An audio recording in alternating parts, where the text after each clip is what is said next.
जनताको सवाल जनसवाल, जनताले उठाएका आवाजहरू, जनताले उठाएका सवालहरू र सरोकारवाला व्यक्तित्वसँग प्रत्यक्ष रूपमा कुराकानी गर्ने जनसवाल कार्यक्रममा सबभन्दा पहिला म श्री कृष्ण महर्जन नेवाको तर्फबाट जोजोलपा लसुकुसा अनि अभिवादन।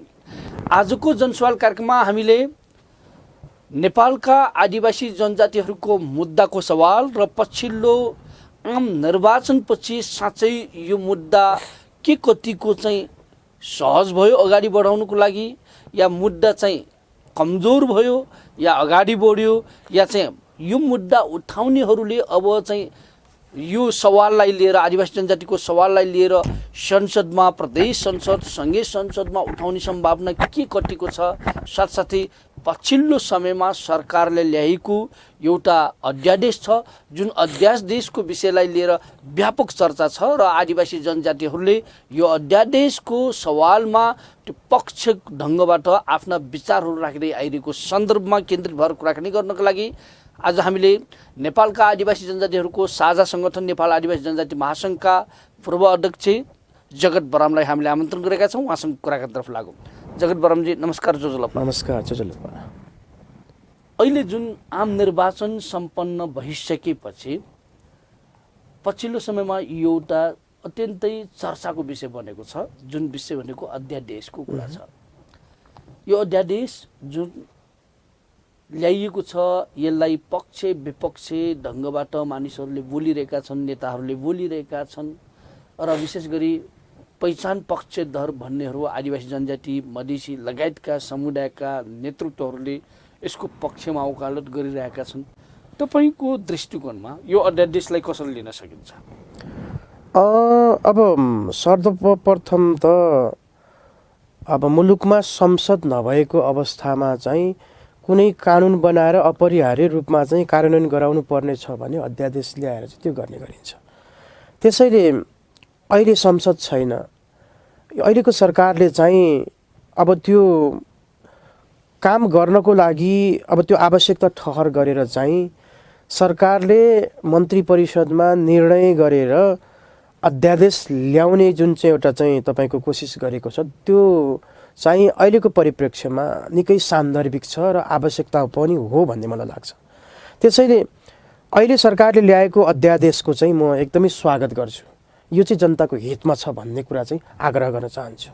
तर मानिसहरूले के भनिरहेका छन् भने यो अध्यादेश जुन ल्याइएको छ यसले आपराधिक गतिविधिमा संलग्नहरूलाई छुट दिने, माफी दिने ढङ्गको यो चाहिँ सोचका साथ ल्याइयो। अझ विशेष गरी यो मधेस विद्रोहसँग जोडिएको, मधेस आन्दोलनसँग जोडिएका व्यक्तित्वहरूलाई चाहिँ तपाईँको हिरासतबाट मुक्त गर्नको लागि यो ल्याइएको, यसले चाहिँ भोलि गलत काम गर्नेहरूलाई चाहिँ छुट्ने अवसर पाउँछन् भन्नेहरू छन् नि त।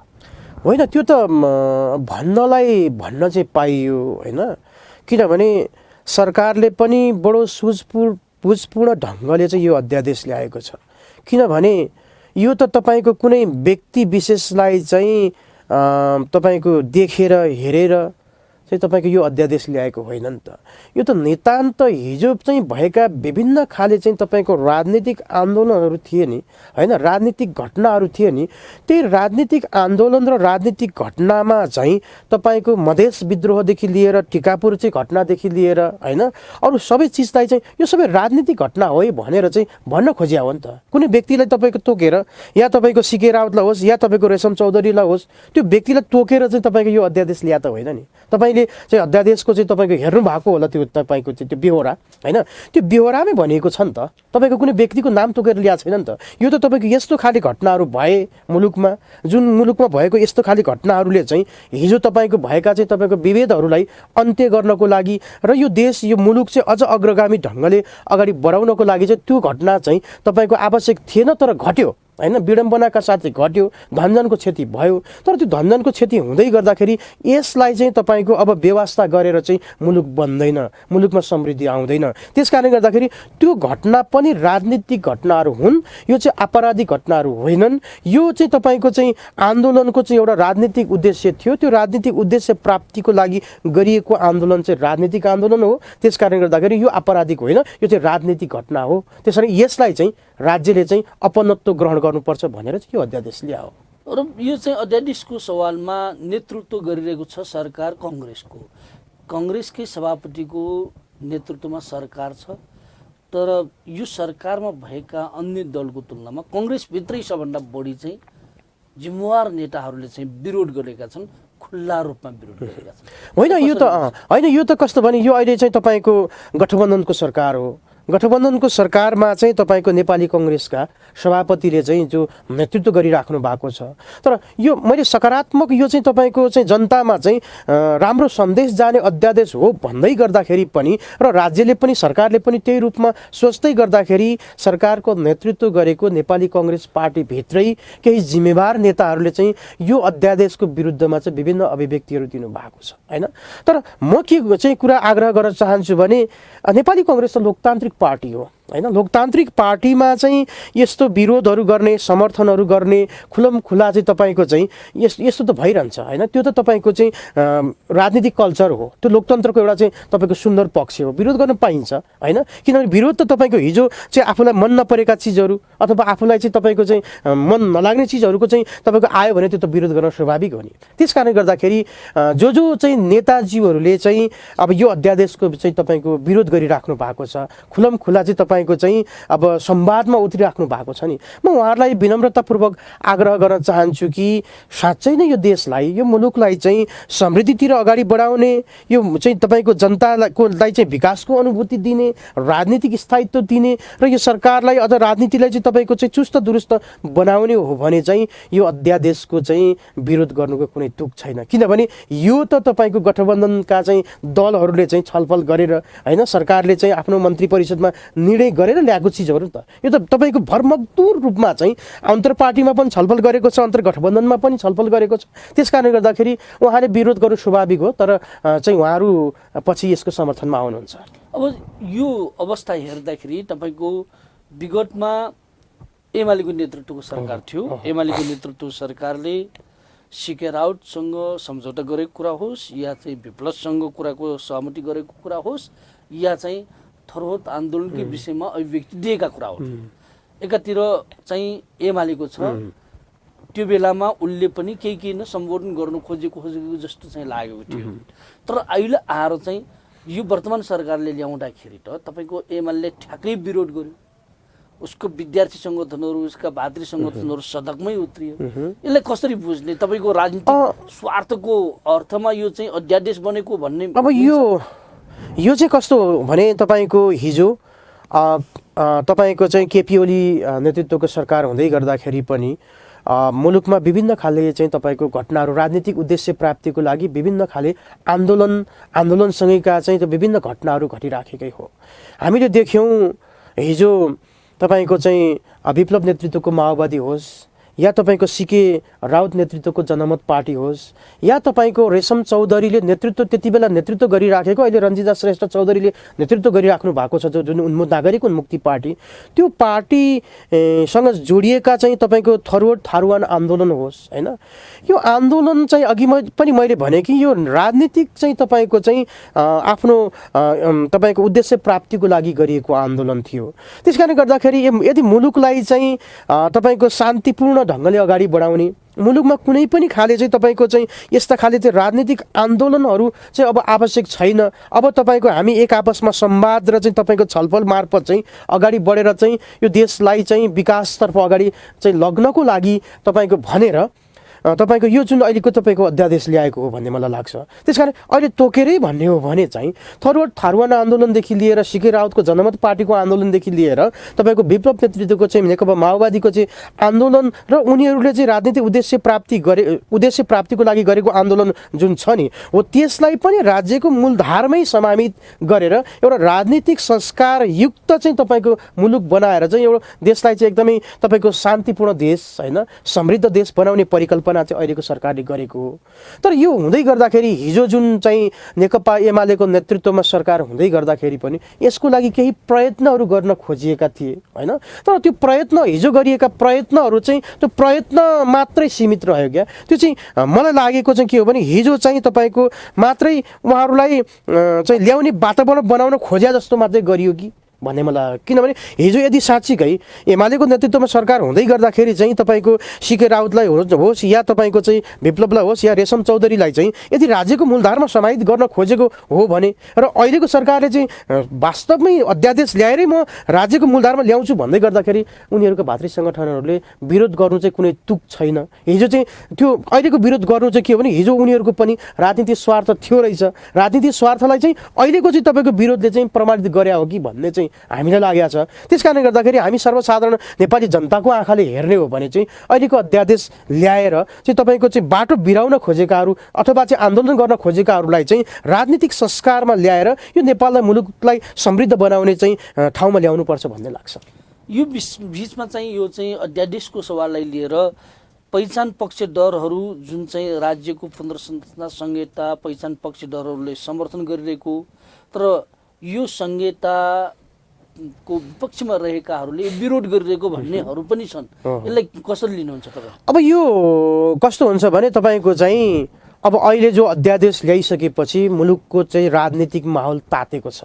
हेर्नुहोस् है, अहिलेको मुलुकको राजनीतिक माहौल तातिराख्दाखेरि चाहिँ अब कतिपय ठाउँमा सुनिन्छ, मिडियाहरूमा पनि देखिन्छ पहिचान पक्षधरहरू जो चाहिँ अहिलेको अध्यादेशको स्वागत गरिराखेका छन् हैन, र पहिचानको विपक्षधरहरू अथवा धर्मनिरपेक्षताको विरोधी, संघीयताको विरोधी, पहिचानको विरोधी भनिने चाहिँ पार्टीका चाहिँ नेता कार्यकर्ताहरू चाहिँ केही लागिराखेको देखिन्छ। तर मैले चाहिँ के अघि पनि भने कि अब सरकारले तपाईँको गठबन्धनको यति चाहिँ तपाईँको ठुलो जनमत भएको पार्टीहरूले नेतृत्व गरेको सरकारले नै अध्यादेश ल्याइसकेपछि त अब सायद त्यो तपाईँको विरोध गर्नु, बाहिर सडकमा उफ्रिनु या मिडियामा गएर बोल्नुको चाहिँ कुनै तुक छैन भन्ने लाग्छ। तर मेरो चाहिँ आग्रह के हो भने अहिलेको अध्यादेश चाहिँ जनताको पक्षमा छ, पहिचानको पक्षमा छ, उत्पीडनको पक्षमा छ, पछाडि पारिएको वर्ग लिङ्ग जाति समुदायको पक्षमा छ र नेपाललाई समृद्ध मुलुक बनाउने चाहिँ पक्षमा छ र तपाईँको विभिन्न चाहिँ तपाईँको उद्देश्यका साथ खोलिएका राजनीतिक दलहरूलाई पनि शान्तिपूर्ण राजनीतिमा ल्याउने एउटा चाहिँ तपाईँको मार्गदर्शकको रूपमा चाहिँ यो अध्यादेश बन्छ भन्ने मलाई लाग्छ। त्यस कारणले गर्दाखेरि म जति पनि नेताहरू, जति पनि पार्टीहरूले चाहिँ यसको विरोध गरिराख्नु भएको छ भने उहाँलाई पनि आग्रह गर्न चाहन्छु कि यो चाहिँ राज्यलाई समृद्धितर्फ अगाडि बढाउने र चाहिँ तपाईँको चाहिँ जो चाहिँ तपाईँको विभिन्न चाहिँ घटनाहरू घटाइराखेका राजनीतिक दलहरूलाई पनि शान्तिपूर्ण राजनीति ल्याउने एउटा महत्त्वपूर्ण माध्यम चाहिँ यो अध्यादेश हो। यसको समर्थन गर्नुपर्छ भन्ने चाहिँ म उहाँहरूलाई पनि आग्रह गर्न चाहन्छु। अब यो अध्यादेश गएर चाहिँ तपाईँको राष्ट्रपतिकोमा चाहिँ अहिले छ, राष्ट्रपतिको तर्फबाट चाहिँ यो प्रमाणीकरण नगरेसम्म यसको अर्थ रहन्छ। अध्यादेश राष्ट्रपतिबाट चाहिँ प्रमाणीकरणको सवाललाई लिएर एक ढङ्गको राष्ट्रपतिको पनि जोडिएर समर्थन विरोधको कुराहरू आइरहेका छन्। के होला जस्तो लाग्छ तपाईँलाई? होइन, यो त कस्तो भने हाम्रो चाहिँ तपाईँको संविधानमै के लेखा छ भने राष्ट्रपति संवैधानिक हुन् र सरकार चाहिँ प्रधानमन्त्री चाहिँ सरकार चाहिँ कार्यकारी हुन् भन्ने कुरा भइसकेपछि चाहिँ सरकारले सुझबुझपूर्ण ढङ्गले ल्याएको यो अध्यादेश चाहिँ राष्ट्रपतिले चाहिँ तपाईँको पारित गर्नुपर्छ हैन, राष्ट्रपतिले त्यो जारी गर्नुपर्छ भन्ने चाहिँ मेरो बुझाइ छ। अब तर यसमा पनि के छ भने अलिकति राष्ट्रपति सरकारले चाहिँ तपाईँको मन्त्री परिषदले निर्णय गरेर अध्यादेश राष्ट्रपति कार्यालयमा पुगिसक्दाखेरि पनि यतिका दिन भइसक्यो हैन, राष्ट्रपतिलाई अध्ययन गर्न समय लाग्ने भए पनि र अध्ययन गर्ने चाहिँ तपाईँको समय पनि चाहिँ पुगिसक्यो भन्ने मलाई लाग्छ। तर यदि राष्ट्रपतिले चाहिँ यो अध्यादेश जारी नगर्ने हो भने चाहिँ राष्ट्रपति पनि विवादमा मुछिन्छ। किनभने राष्ट्रपतिले पनि अलिकति यहाँको चाहिँ विभेदलाई चाहिँ फेरि चाहिँ तपाईँको मलजल गर्न खोज्या हो कि हैन। हिजो तपाईँको राजनीतिक रूपमा पछाडि पारिएका वर्ग लिङ्ग जाति समुदाय होस् या राजनीतिक रूपमा चाहिँ आफ्नो चरित्र विकास गर्दै गएका पार्टीहरूप्रति चाहिँ अन्याय हुन्छ, समुदायप्रति अन्याय हुन्छ हैन। किनभने राजनीतिक उद्देश्य प्राप्तिको लागि आन्दोलन गरेर चाहिँ तपाईँको चाहिँ अहिले जेल जीवन बिताइराखेका चाहिँ हाम्रा नेता कार्यकर्ताहरूलाई चाहिँ तपाईँको फेरि जेलमै सडाइराख्ने चाहिँ एउटा चाहिँ तपाईँको दुष्प्रयास चाहिँ राष्ट्रपतिले मलजल गर्नु भएको छ भन्ने मलाई लाग्छ। त्यस कारणले गर्दाखेरि सम्माननीय राष्ट्रपतिलाई पनि मेरो हार्दिकतापूर्वक चाहिँ के आग्रह हो भने यो सरकारले चाहिँ तपाईँको ल्याएको अध्यादेश जनताको पक्षमा छ, स्थायित्व राजनीतिक स्थायित्वको पक्षमा छ, यो चाहिँ शान्तिपूर्ण राजनीतिको पक्षमा छ। त्यसकारण यसलाई चाहिँ सौहार्दपूर्ण ढङ्गले चाहिँ तपाईँको उहाँले चाहिँ यो चाहिँ अध्यादेश जारी गर्नुपर्छ। यदि जारी नगर्ने हो भने फेरि तपाईँको चाहिँ मुलुकलाई फेरि द्वन्द्वतर्फ धकेल्नको लागि हैन, किनभने सरकारले त तपाईँको चाहिँ विभिन्न राजनीतिक चाहिँ तपाईँको चाहिँ आन्दोलनको रूपमा चाहिँ रहिराखेको दललाई या समुदायलाई या आन्दोलनलाई चाहिँ अब राजनीतिको मूलधारमा शान्तिपूर्ण राजनीतिमा ल्याउनुपर्छ भन्ने कोसिस गरिराख्दाखेरि फेरि राष्ट्रपति सम्माननीय राष्ट्रपतिले यसलाई चाहिँ तपाईँको व्यवस्था गरिदिँदाखेरि चाहिँ फेरि मुलुकलाई कतै राष्ट्रपति मार्फत नै होइन तपाईँको द्वन्द्वतर्फ लैजाने त होइन भन्ने एउटा आशंकाहरू पैदा भइरहेको छ। त्यस कारण सम्भवतः मलाई लाग्छ कि सम्माननीय राष्ट्रपतिज्यूले चाहिँ त्यसो गर्नुहुन्न, अध्यादेश चाहिँ जारी गर्नुहुन्छ। अब पछिल्लो राजनीतिक घटनाक्रमको विषयमा यो जोडिरहँदाखेरि यसमा प्रभाव पर्ने भन्दाखेरि विश्लेषण गर्दाखेरि हामीले आम निर्वाचनको कुरा पनि गर्नुपर्छ। निर्वाचनबाट आएका परिणामको सवाल, निर्वाचनबाट आएका चाहिँ जितेकाहरू, समानुपातिक सवाल लगायतका सवाल छन्, प्रत्यक्ष समानुपातिकको सवाल। यो बिचमा चाहिँ यसपालिको यो चाहिँ निर्वाचन 2079 को यो निर्वाचनमा चाहिँ जुन ढङ्गको परिणाम आएको छ, यो परिणामले हेर्दाखेरि चाहिँ तपाईँको आदिवासी जनजातिहरूको पहिचान पक्षधरहरूको मुद्दा कमजोर भयो भन्नेहरू रहेका छन्। के हो चाहिँ साँच्चै तपाईँ चाहिँ एकजना आदिवासी जनजाति अभियन्ता विगतमा महासङ्घकै नेतृत्व गर्नुभएको हिसाबले भन्नुपर्दाखेरि मुद्दा साँच्चै कमजोर भएको हो? होइन, यो चाहिँ मुद्दा हाम्रो मुद्दा कमजोर भएको छैन। हाम्रो मुद्दा चाहिँ स्थापित चाहिँ भइराखेको छ। हाम्रो मुद्दा चाहिँ तपाईँको चाहिँ कमजोर हुनै सक्दैन नि, किनभने नेपालको आदिवासी जनजातिहरूले उठाएका मुद्दाहरू चाहिँ राष्ट्रको हितमा छ, जनताको हितमा छ, नेपालको विविधताको हितमा छ होइन। त्यस कारणले गर्दाखेरि यो मुद्दा त कमजोर हुने त कुनै ठाउँ नै म देख्दिनँ। तर के भइराखेको छ भने जो हाम्रो मुद्दाहरू हामीले उठान गरिराख्दाखेरि, हाम्रा त्यो मुद्दाहरूलाई चाहिँ हामीले आन्दोलनको रूपमा चाहिँ तपाईँको स्थापित गरिराख्दाखेरि चाहिँ राज्यले हो नि त त्यसको सम्बोधन गर्ने, त मुद्दालाई सम्बोधन गर्ने र तपाईँको जनतालाई अधिकार दिने सवाल त राज्यको सरकारको हो। त्यस कारणले गर्दाखेरि सरकारले तपाईँको चाहिँ आदिवासी जनजाति या पछाडि परेको वर्गलिङ्ग जाति समुदायको मुद्दालाई चाहिँ स्थापित गर्नुपर्छ भन्ने एजेन्डामा म अहिले पनि तपाईँको जस्ताको तस्तै छु। किनभने कुनै पनि हालतमा नेपालको विविधतालाई सम्मान गर्ने, नेपालको राष्ट्रियतालाई सम्मान गर्ने, नेपालको विकासलाई सम्मान गर्ने, नेपालको समृद्धिलाई सम्मान गर्ने चाहिँ यो आदिवासी जनजातिहरूले उठाएको मुद्दा चाहिँ राज्यले कुनै न कुनै दिन चाहिँ सम्बोधन गर्छ भन्नेमा म विश्वस्त छु। तर यो विश्वस्त हुँदै गर्दाखेरि चाहिँ हामीले पनि गतिविधि त गर्नु पर्यो नि त। आदिवासी जनजाति समुदायले पनि तपाईँको हाम्रो मुद्दाहरूलाई स्थापित गर्नको लागि चाहिँ तपाईँको विभिन्न खाले चाहिँ आन्दोलनहरू त गरिराख्नु पर्यो नि त होइन। त्यस कारणले गर्दाखेरि जहाँसम्म लाग्छ आन्दोलन गरिराख्दाखेरि होस् या तपाईँको हामीले विभिन्न खाले चाहिँ संवादहरू गरिराख्दाखेरि होस्, सरकारले यसलाई सकारात्मक रूपमा लिनुपर्छ।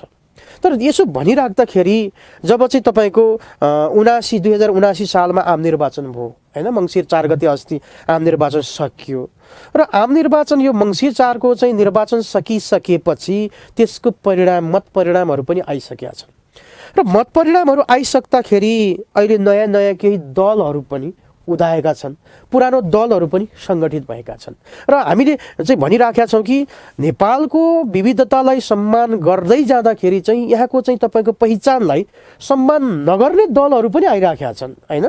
जस्तो कि संघीयताको विरोध गर्ने, धर्मनिरपेक्षताको विरोध गर्ने, समानुपातिक समावेशी सिद्धान्तको विरोध गर्ने दलहरू पनि जुर्मुनाउन खोजिराखेका छ। त्यसकारण यो चाहिँ हाम्रो लागि चुनौती बनेको छ। नेपालको आदिवासी आन्दोलनको लागि चाहिँ अहिलेको नयाँ दल चाहिँ जो संहिता विरोधी दल छ, जो समानुपातिक चाहिँ विरोधी दल छ, जो चाहिँ धर्मनिरपेक्षता विरोधी दल छ नि, त्यो दलहरू चाहिँ हाम्रो लागि चुनौती बन्न सक्छ। त्यस कारणले गर्दाखेरि म आदिवासी समुदायको नेतृत्व गर्ने नेता साथीहरू या सङ्गठनका चाहिँ नेतृत्व गर्ने साथीहरूलाई पनि आग्रह गर्न चाहन्छु कि अब नेपालको आदिवासी जनजाति आन्दोलन पनि रणनैतिक ढङ्गले चाहिँ अगाडि बढ्नुपर्ने देखिन्छ। किनभने यहाँको राजनीतिक माहौल त फेरिँदो छ, बदलिँदो छ। त्यस कारण अहिले आएका चाहिँ सांसदहरू हामी देख्छौँ होइन, सबै सांसद त म भन्दिनँ, केही सांसदहरू त हाम्रो पक्षधर, हाम्रो चाहिँ वकालत गर्ने, हाम्रो मुद्दालाई चाहिँ तपाईँको उठान गर्ने, हाम्रो आन्दोलनमा चाहिँ सरिक हुने, हाम्रो आन्दोलनलाई नेतृत्व गर्ने चाहिँ मान्यज्यूहरू पनि संसदमा पुग्नु भएको छ। तर त्यो सँगसँगै चाहिँ हाम्रो मुद्दाको विरोधी, धर्मनिरपेक्षताको विरोधी, संहिताको विरोधी, समानुपातिक सिद्धान्तको विरोधी दलका चाहिँ मान्छेहरू पनि संसद छिर्दैछन्। त्यस कारण अहिले चाहिँ यो संसद छिर्दै गर्दाखेरि चाहिँ उहाँलाई पनि हाम्रो आग्रह के हो भने नेपालले तपाईँको संविधान पाइसकेपछि त्यो संविधान त तपाईँको संविधानलाई चाहिँ अङ्गीकार गर्दै मुलुकलाई समृद्ध बनाउनेतर्फ अगाडि बढ्नुपर्ने ठाउँमा यत्रो चाहिँ ठुलो आन्दोलनबाट प्राप्त उपलब्धिलाई तपाईँको चाहिँ विसर्जन गर्नको लागि चाहिँ सांसदहरू लागि परिरहेको देखेका छौँ। त्यस कारण उहाँलाई हामी आग्रह गर्न चाहन्छौँ कि यस्ता संविधान विरोधी गतिविधिहरू गर्न चाहिँ तपाईँहरूलाई छुट छैन। किनभने हामी पनि संविधान सम्बद्ध अगाडि बढिराखेका छौँ होइन। हामी त संविधानमा भएका हक अधिकारलाई टेकेर हाम्रो अधिकारका आवाजहरू बुलन्द गर्न खोजिराखेका छौँ। यसलाई साथ दिनुपर्ने हो। यदि समृद्ध मुलुक बनाउने, यदि चाहिँ तपाईँको चाहिँ राष्ट्रियताको सवालमा होस्, विविधताको सवालमा होस् चाहिँ तपाईँको अग्रसर हुने हो भने त्यो सांसदहरूलाई पनि हामीले आग्रह गरिराखेका छौँ। तर केही चाहिँ तपाईँको त्यस्ता सांसदहरू जो चाहिँ तपाईँको खुला समानुपातिक सिद्धान्तको विरुद्धमा, राष्ट्रियताको विरुद्धमा या तपाईँको संघीयताको विरुद्धमा, धर्मनिरपेक्षताको विरुद्धमा खुला चाहिँ त्यस्ता चाहिँ तपाईँको आवाजहरू चाहिँ दिइराखेका छन्, अभिव्यक्तिहरू दिइराखेका छन्। उहाँहरूलाई हामी सचेत गराउन चाहन्छौँ। भन्दाखेरि यो चाहिँ सांसदको कुरा मात्रै भएन, समुदायगत रूपमा समाजमा हेर्दाखेरि पनि अहिले पछिल्लो समयमा समानुपातिक निर्वाचन प्रणाली यो नेताहरूको चाहिँ आफ्नै श्रीमती, आफ्नै मान्छे पठाउनुको लागि मात्रै भयो, यो चाहिँ ठिक भएन। अनि संहिताको नाममा जुन प्रदेशहरू निर्माण गरेका छन्, सरकारहरू धेरै बनाउने, सांसदहरू धेरै बनाउने, सानो मुलुकमा यो चाहिँ आर्थिक भारले चाहिँ थाम्न नसकिने यस्ता कामहरू भइरहेका छन्। यो चिज हटाउनुपर्छ भनिरहँदाखेरि त पहिचान पक्षधर तपाईँले भनेका मुद्दाप्रति त प्रहार भइरहेको छ नि त। दैनिकी रूपमा यो चाहिँ आवाज बुलन्द गर्ने, तपाईँको एक्टिभ गतिविधिहरू गर्नेदेखि लिएर यो भइरहेका छन्। यो जनस्तरबाटै भइरहेका छन्, जनस्तरमै यस्तो बहस हुन थालेका छन्। यसलाई कसरी लिनुहुन्छ? होइन, अब यो के हो भने तपाईँले भन्नुभएको कुरामा सत्यता छ र अहिलेको चाहिँ तपाईँको लोकतन्त्र, हामीले त तपाईँको चाहिँ राजतन्त्रलाई चाहिँ तपाईँको फालेर गणतन्त्र स्थापित गऱ्यौँ होइन। र नेपालको सन्दर्भमा हेर्दै जाँदाखेरि गणतन्त्र, संघीयता, धर्मनिरपेक्षता र समानुपातिक समावेशी सिद्धान्त यो चाहिँ तपाईँको राज्य सञ्चालन गर्ने चाहिँ सबैभन्दा उत्तम विकल्प यो हो नि त। अन्तर्राष्ट्रिय रूपमा हेर्ने हो भने, अन्तर्राष्ट्रिय मूल्य मान्यतामा चाहिँ तपाईँलाई ध्यान दिने हो भने चाहिँ समानुपातिक सिद्धान्त भनेको चाहिँ राज्यबाट पछाडि पारिएका, राजनीतिक रूपमा पछाडि परेका चाहिँ तपाईँको जाति, समुदाय, वर्ग, लिङ्ग, क्षेत्रलाई चाहिँ राज्यको मूलधारमा समाहित गर्ने चाहिँ एउटा चाहिँ उत्तम लोकतान्त्रिक चाहिँ सिद्धान्त हो, पद्धति हो भनेर अन्तर्राष्ट्रिय रूपमा स्थापित भइसकेको छ। त्यही अन्तर्राष्ट्रिय रूपमा स्थापित भएको चाहिँ तपाईँको सिद्धान्तलाई नेपालमा पनि राजनीतिक रूपमा हामीले यसलाई स्थापित गरिसक्यौँ। तर केही राजनीतिक दलहरूले होइन संहिताको विरुद्धमा या तपाईँको अघि मैले भने जस्तै गणतन्त्रको विरुद्धमा, धर्मनिरपेक्षताको विरुद्धमा, समानुपातिक समावेशी सिद्धान्तको विरुद्धमा लाग्ने चाहिँ दलहरूले चाहिँ के गरिराखेका छ भने जबरजस्त रूपमा चाहिँ यसको चाहिँ तपाईँको नकारात्मक कुराहरूलाई चाहिँ तपाईँको बढी अङ्गीकार गरेर चाहिँ दुष्प्रचार गर्ने कामहरू भइराखेका छ। संघीयता चाहिँ तपाईँको चाहिँ बोजिलो भयो होइन, संघीयता खर्चिलो भयो होइन, संघीयताले गर्दाखेरि मुलुकलाई चाहिँ आर्थिक चाहिँ रूपमा चाहिँ एकदमै तपाईँको पछाडि धकेल्छ भन्ने कुराहरू आइरहेका छ। तर मेरो कुरा के हो भने मैले बुझेअनुसार, मैले पढेअनुसार, मैले अध्ययन गरेअनुसार, मैले देखेअनुसार चाहिँ संघीयताले मुलुकलाई समृद्ध बनाउँछ, मुलुकलाई सुन्दर बनाउँछ, मुलुकको चाहिँ विकासको गतिमा चाहिँ एकदमै द्रुत गतिमा मुलुकको विकास हुन्छ होइन। त्यस कारणले गर्दाखेरि संघीयताले हेर्नुहोस् न, विभिन्न देशहरूमा चाहिँ संघीयताले यति राम्रो गरिराखेका छ नि। अहिले तपाईँको नेपालमा हेर्नुभयो भने अझ हामीले त प्रदेशको सङ्ख्या बढाउनुपर्छ भनेका थियौँ। अहिले भले 7 प्रदेश छ, हामीले त यो 7 प्रदेश होइन, यो त 14 प्रदेश बनाउनुपर्छ भनेर हामीले त आन्दोलन गरे हौँ नि। तर यो गरिराख्दाखेरि के हो भने भोलि प्राप्त गरौँला नै, अहिले 7 छ, भोलि 8 होला, 9 होला, 10 होला, 14 त पुग्ला। तर यदि हुँदै गर्दाखेरि के हो भने कमसेकम तपाईँको चाहिँ सुदूरपश्चिमको दार्चुलामा रहने या तपाईँको चाहिँ डोटी डडेलधुरामा रहनेहरू त बजेट माग्नको लागि सिंहदरबार आउनु त परेको छैन नि त होइन। तपाईँको चाहिँ ताप्लेजुङको ओलाङचुङ गोलामा बस्ने हो, तपाईँको सोलुखुम्बुको सल्लेरीमा बस्ने या तपाईँको जनकपुरको धनुषा धाममा बस्ने नेपालीहरू बजेट माग्न त अहिले तपाईँको सिंहदरबार आउनु परेको छैन नि त। उसले त तपाईँको आफैले निर्वाचित गरेको गाउँपालिका होस् या नगरपालिका होस् या आफ्नै जनप्रतिनिधिले चाहिँ गाउँमै बजेट लगेर दिएको छ नि त होइन। त्यस कारणले गर्दाखेरि यो त उत्तम व्यवस्था हो। संघीयता त मुलुकलाई छिटो विकास गर्ने चाहिँ सबैभन्दा उत्तम व्यवस्था हो। त्यस कारण यसलाई चाहिँ तपाईँको यो सिद्धान्त मन नपराएर तपाईँको यो जनताको चाहिँ तपाईँको विकास विरोधीहरू, जनताको चाहिँ तपाईँको प्रगति र उन्नतिका विरोधीहरूले चाहिँ यो दुष्प्रचार गरिराखेका छ। यो भ्रम मात्रै हो भन्ने कुरा म यहाँलाई आग्रह गर्न चाहन्छु। यो एउटा कुरा। अर्को दोस्रो कुरा चाहिँ जहाँसम्म समानुपातिक पद्धतिको कुरा छ नि, यो प्रणालीको कुरा छ नि, यो पनि मैले अघि भने नि, यो पनि पछाडि परेको वर्ग, लिङ्ग, समुदाय, जाति, भाषालाई, उनीहरूको प्रतिनिधिलाई राज्यको मूलधारमा ल्याउने एउटा उत्तम शासन प्रणाली हो। तर नेपालमा के गरिराखेको छ भने यो तपाईँको चाहिँ यो तपाईँको चाहिँ राम्रो, यो चाहिँ तपाईँको उत्तम प्रणालीलाई चाहिँ नेपालका राजनीतिक दलहरूले चाहिँ तपाईँको दुरुपयोग गरिराखेको छ। यो तपाईँको समानुपातिक चाहिँ तपाईँको प्रणालीको नाममा आफ्ना मान्छेहरूलाई भर्ती गर्ने होइन, तपाईँको चाहिँ आफ्नो आफन्तहरूलाई चाहिँ तपाईँको भर्ती गर्ने भइराखेको छ नि। तपाईँको अहिले हेर्नुहोस् न, अहिले तपाईँले हेर्नुभयो भने हामी भन्छौँ कि समानुपातिक सिद्धान्त प्रणाली भनेको चाहिँ पछाडि परेकोलाई अगाडि ल्याउने माध्यम हो, त्यो शासन व्यवस्था हो भन्छौँ। तर सरकारले र राज्यले र तपाईँको दलहरूले के गरिराखेको छ भने राज्यको मूलधारमा पटक पटक चाहिँ तपाईँको मन्त्री खाइराखेका चाहिँ तपाईँको मान्छेहरूलाई चाहिँ तपाईँको त्यो समानुपातिक चाहिँ प्रणालीमा ल्याइराखेको छ होइन। तपाईँको हामी अझ मुख्य गरेर हेर्ने हो भने नेपाली कङ्ग्रेस, नेकपा एमाले र माओवादी केन्द्र होइन, यो तीन पार्टीले, या तपाईँको अरू पार्टी पनि भन्नुहोस् न होइन, या राप्रपा भन्नुहोस् होइन, राप्रपाले पनि तपाईँको चाहिँ हेर्नुहोस् न, तपाईँको चाहिँ पशुपति शमशेर जस्तो मान्छेलाई समानुपातिक पटक पटक चाहिँ मन्त्री भइसकेका मान्छे होइन, तपाईँको पार्टीको चाहिँ तपाईँको चाहिँ नेतृत्व गरिसकेका मान्छेलाई तपाईँको समानुपातिक सिद्धान्तबाट ल्याइराखेको छ होइन।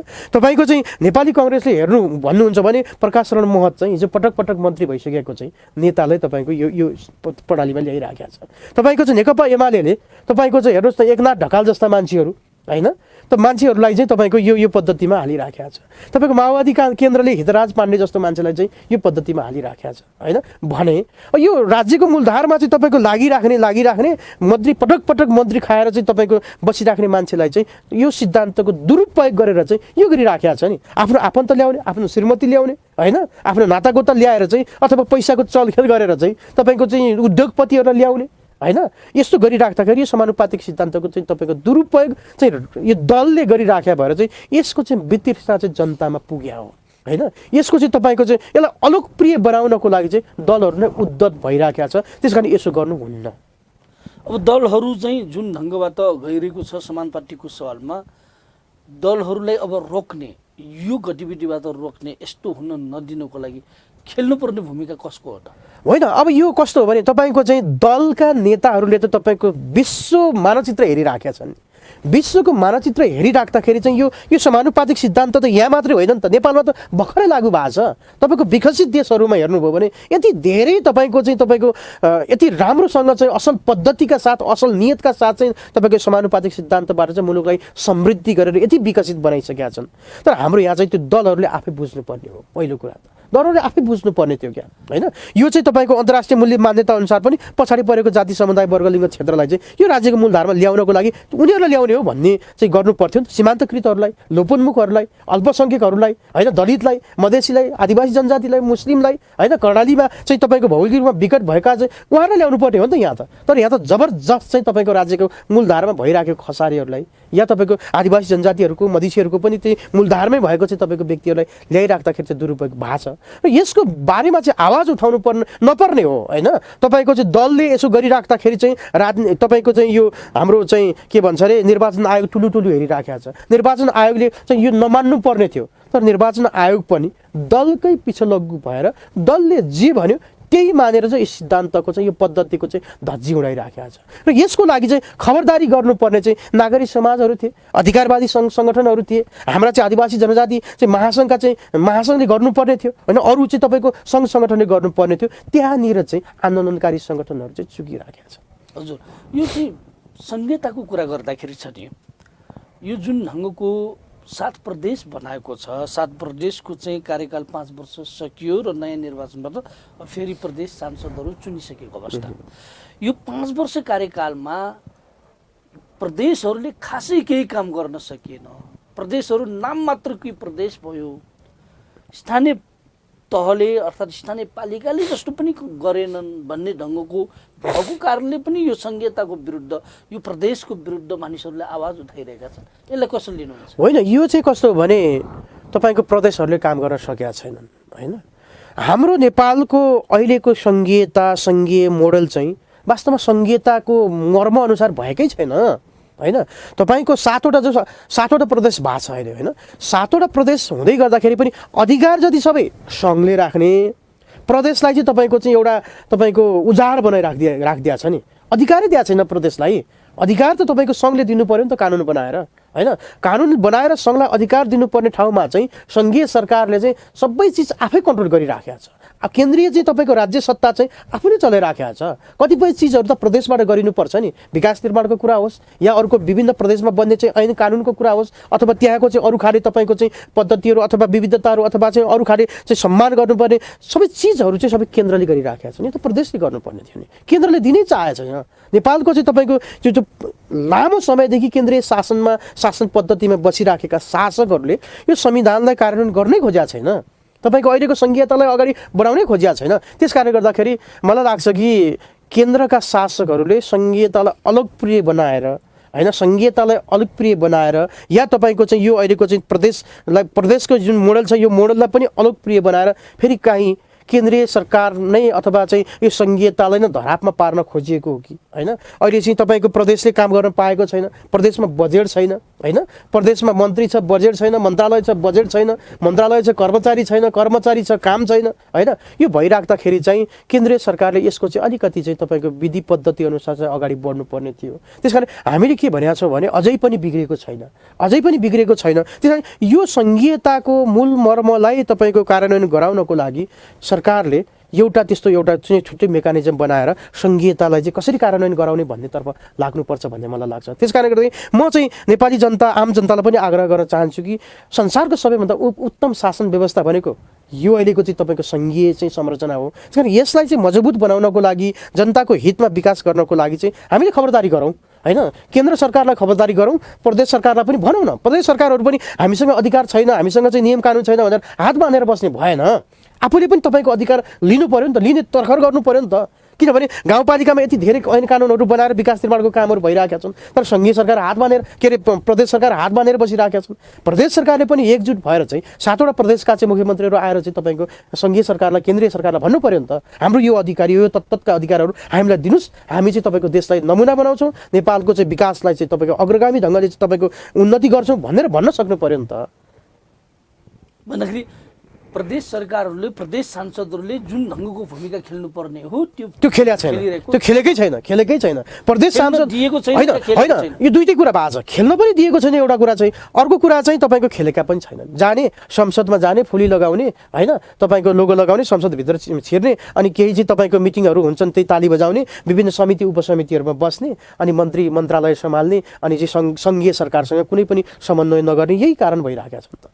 कतै अब चाहिँ केन्द्रमा, केन्द्रीय सरकारमा अर्थात् केन्द्र संसदमा पार्टीका प्रमुख नेताहरू हुने भयो, अनि ती नेताका कार्यकर्ताहरू भन्नु अर्थात् चाहिँ दोस्रो तहका नेताहरू त प्रदेशमा हुने भयो या चाहिँ उहाँका कार्यकर्ताहरू हुने भयो भन्दाखेरि त्यो केन्द्रमा चाहिँ ठुला नेताहरू, शीर्ष नेताहरू हुने, प्रमुख नेताहरू हुने भएको कारणले उनीहरूसँग यो भन्न नसकेर या सङ्घर्ष गर्न नसकेर अर्थात् चाहिँ तपाईँ त्यो कारणले पनि प्रदेशहरूलाई चाहिँ चलायमान बनाउन नसकेको, अगाडि बढाउन नसकेको भन्न मिल्छ? त्यो ठ्याक्कै त्यसै भन्न त मिल्छ जस्तो लाग्दैन मलाई होइन।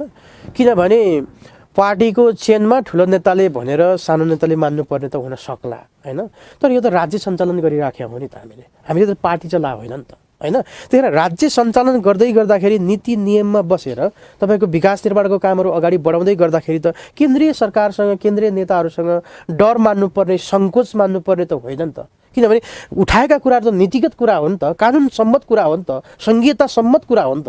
त्यही कारण यस्तो कुरामा चाहिँ मभन्दा ठुला नेता हुन्, त्यस कारणले गर्दाखेरि मैले भन्न सक्दिनँ कि, या मैले भने मलाई चाहिँ त्यही ढङ्गको चाहिँ फेरि तपाईँको व्यवहार चाहिँ नेताले गर्छन् कि भन्ने त्यस्तो सङ्कोच चाहिँ प्रदेशको चाहिँ मुख्यमन्त्रीहरूले लिनु हुँदैन, मन्त्रीहरूले लिनु हुँदैन भन्ने मलाई लाग्छ।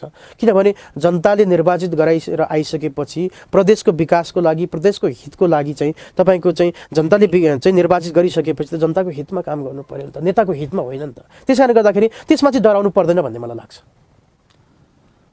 अब चाहिँ आएको जुन चाहिँ प्रदेशका सांसदहरू छन् कि तपाईँले भने जस्तो अब चाहिँ केही नडराइकन अगाडि यो चाहिँ संहितालाई अगाडि बढाउने ढङ्गका सांसदहरू चाहिँ प्रदेशमा आएको छ जस्तो लाग्छ तपाईँलाई?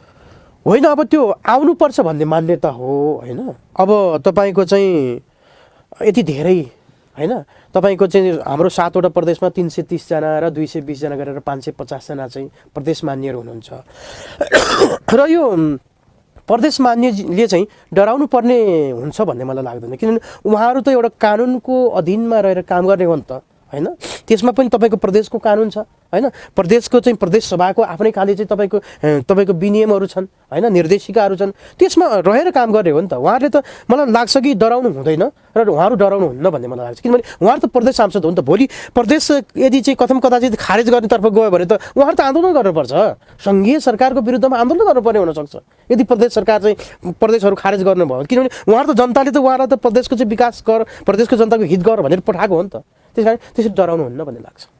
र अब चाहिँ एउटा कुरा चाहिँ तपाईँकै चाहिँ आदिवासी जनजातिमध्ये बराम आदिवासीहरूको कुरा गर्दाखेरि आदिवासीहरूको लागि विशेष क्षेत्र निर्माण गर्नको लागि अदालतले एक ढङ्गको आदेश पनि दिइसकेको लामो समय भइसकेको छ, वर्षौँ भइसकेको छ, तर अहिलेसम्म कार्यान्वयनमा आएको छैन।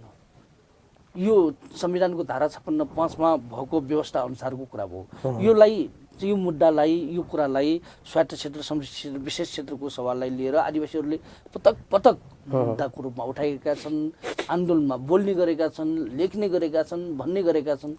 र बरामको विषयमा के भएको, तपाईँको आदेश हुँदाहुँदै पनि यो कार्यान्वयन नहुनुको कारण के हो? यसले त तपाईँको अरू आदिवासी जनजातिको सवालमा पनि यो चाहिँ प्रभाव त पर्ने भयो, के भएको हो खास? अब यसमा चाहिँ कस्तो भने संविधानको धारा 56(5) ले चाहिँ पछाडि परेका जातिहरूको उत्थानको लागि, विकासको लागि चाहिँ तपाईँको स्वायत्त संरक्षित र विशेष क्षेत्रको चाहिँ परिकल्पना गरेका छ र त्यो परिकल्पनासँगै चाहिँ तपाईँको सङ्घीय कानुन बमोजिम हुनेछ भनेर लेखिसकेपछि हामीले चाहिँ पटक पटक यो कुराहरू उठाइराखेका छौँ होइन।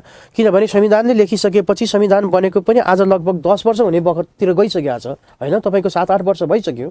यो बखतमा पनि यो चाहिँ तपाईँको कानुन नबन्नु चाहिँ एउटा दुर्भाग्य हो भन्ने मलाई लाग्छ र सङ्घीय सरकारको चाहिँ एउटा नालायकीपन हो भन्ने मलाई लाग्छ। किनभने उसले त संविधान सम्बद्ध विभिन्न खाले ऐन कानुनहरू निर्माण गरेर राज्य सञ्चालन गर्नुपर्ने हो नि त होइन, त्यो कुरामा चुकेको छ सङ्घीय सरकार। त्यसैले हामीले चाहिँ के गर्यौँ भने हामीले पटक पटक चाहिँ सङ्घीय सरकारसँग चाहिँ छलफल गर्दाखेरि, संवाद गर्दाखेरि यो तपाईँको संविधानसम्म चाहिँ संविधानलाई कार्यान्वयन गराउनु पर्यो भन्दै गर्दाखेरि चाहिँ तपाईँको सङ्घीय सरकार चाहिँ अटेर बस्यो। त्यो बसिसकेपछि हामी हाम्रो समुदाय, बराम समुदायका साथीहरू र केही कानुनविदहरूसँग छलफल गरिसकेपछि यो कार्यान्वयन गराउनको लागि चाहिँ भनेर सर्वोच्च अदालतमा हामीले निवेदन दिएका थियौँ र त्यो निवेदन अनुसार चाहिँ सम्मानित सर्वोच्च अदालतले चाहिँ समुदायको पक्षमा तपाईँको संविधानलाई टेकेर, संविधानलाई टेकिसकेपछि कानुन तपाईँको चाहिँ समुदायको पक्षमा चाहिँ त्यो फैसला गर्यो होइन। सङ्घीय सरकारलाई आदेश दियो कि यो चाहिँ तपाईँको कानुन बनाएर तुरुन्त चाहिँ यो स्वायत्त क्षेत्र, समृद्धि क्षेत्र चाहिँ बनाउनु भनिसकेपछि अनि हामीले छलफल गर्दै जाँदाखेरि अझै पनि सङ्घीय सरकारले यसबारे चासो देखाएको छैन र हामी हिजो पटक पटक छलफल गरिराख्दाखेरि पनि हिजो निर्वाचन हुनुभन्दा अगाडि हामीले पटक पटक छलफल गरिसकेपछि त्यति बेलाको सङ्घीय मामिला मन्त्रालयका माननीय मन्त्री राजेन्द्र श्रेष्ठज्यूसँग पनि हामीले पटक पटक छलफल गर्दाखेरि हामीले यो चाहिँ तपाईँको कानुन, सङ्घीय कानुन बनाएर कार्यान्वयनमा जानुपर्छ, त्यसकारणले गर्दाखेरि त्यसको लागि सङ्घीय कानुन बनाउनु पर्यो भनेर हामीले पटक पटक छलफल गऱ्यौँ र सङ्घीय कानुनको चाहिँ एउटा तपाईँको स्वायत्त संरक्षित र विशेष क्षेत्र निर्धारण गर्ने एउटा ऐन चाहिँ हामीले ड्राफ्ट चाहिँ गरिसकेका हो मन्त्रालयसँग समन्वय गरेर।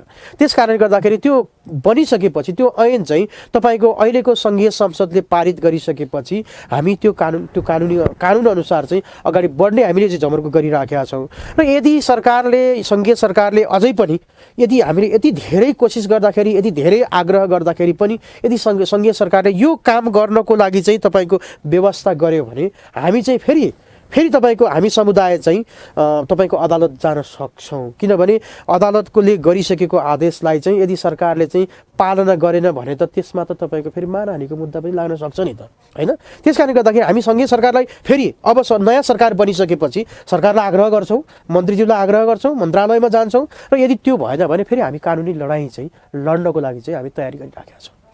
भन्दाखेरि अब आउने संसदले अर्थात् चाहिँ सांसदहरूले तपाईँहरूको मुद्दा यो सवालमा जुन चाहिँ सर्वोच्चले दिएको आदेशको सवालमा संविधानमा भएको व्यवस्थाको अनुसार चाहिँ काम गर्नुहुनेछ भन्ने कुरामा हामी विश्वस्त छौँ। हामी केही समय हेर्छौँ र केही समय हेर्दाखेरि भएन भने पनि हामी फेरि कानुनी रूपमा फेरि अगाडि बढ्छौँ। सङ्घीय संसदले कानुन नबनासम्म तपाईँहरूको त्यो चाहिँ यो हाम्रो लडाइँ, यो आन्दोलन चलिरहन्छ। सवालमा केही हुनेवाला छैन होइन। यो तपाईँको चाहिँ सङ्घीय कानुनले चाहिँ नबनाएसम्म त सङ्घीय कानुनै नबनेन भने त त्यो बन्दैन। त्यस कारणले सङ्घीय कानुन बन्नुपर्छ। यदि सङ्घीय कानुन बनेन भने यो चाहिँ तपाईँको कानुनी रूपमा हामी अगाडि बढ्छौँ। फेरि पनि मुद्दामा जानुहुन्छ? फेरि जान्छौँ हामी कानुनविदहरूसँग होइन, हामी सल्लाह गर्छौँ, परामर्श गर्छौँ र यदि हामी फेरि मुद्दामा हामीलाई गर्नु पर्यो भने पनि समुदायको तर्फबाट हामी अगाडि बढ्छौँ। यो चाहिँ आदिवासी जनजातिहरूको कुरा गर्दाखेरि यो मुद्दा, यो विषय चाहिँ अत्यन्तै ठुलो विषयको रूपमा लिइरहेको छ र चाहिँ यो मुद्दाको विषयमा बहस पनि भइरहेका छन्। अधिकारको सवालदेखि लिएर यो नेपालको संविधान जुन जारी भएको छ त्यसमा पनि आदिवासी जनजातिहरूले असहमति व्यक्त गरिरहेकै छन् भन्दाखेरि राम्रो कुरा पनि छन् भनिन्छ, असहमति पनि व्यक्त गरिरहेका छन्।